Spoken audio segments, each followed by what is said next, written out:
bir sherni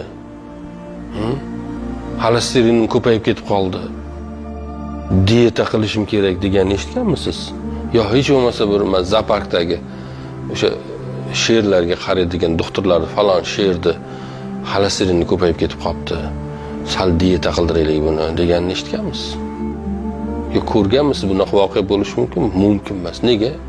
Chunki u sher qorni och qolsa ovqatlanadi, to qorni yana ochguncha yuraveradi. Obed qilishim kerak, kechki ovqatni yeyishim kerak, tongda uni yeyishim kerak, tushlikda buni yeyishim kerak, go'sht yemaganimga uncha bo'ldi, osh yemaganimga buncha bo'ldi deydimi? Demaydi. Uni faqat biz deymiz. O'shaning uchun bizda xolesterin ham ko'payib ketaveradi. Ya'ni bu qorin g'amini biz qorin to'qligida ham qilamiz-da. Muammomiz shunda. Hayvonlar faqat qorni ochganda qiladi u g'amni. Qorni to'qligida bir sher qorni to'q bo'lsa, yoniga borgan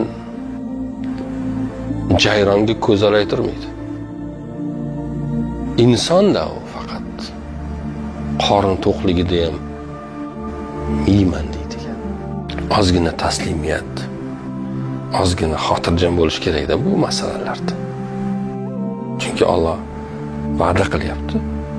Chunki payg'ambarimiz aytganday, haqiqiy ma'noda tavakkul qila olsak, shu qush qanday ertalab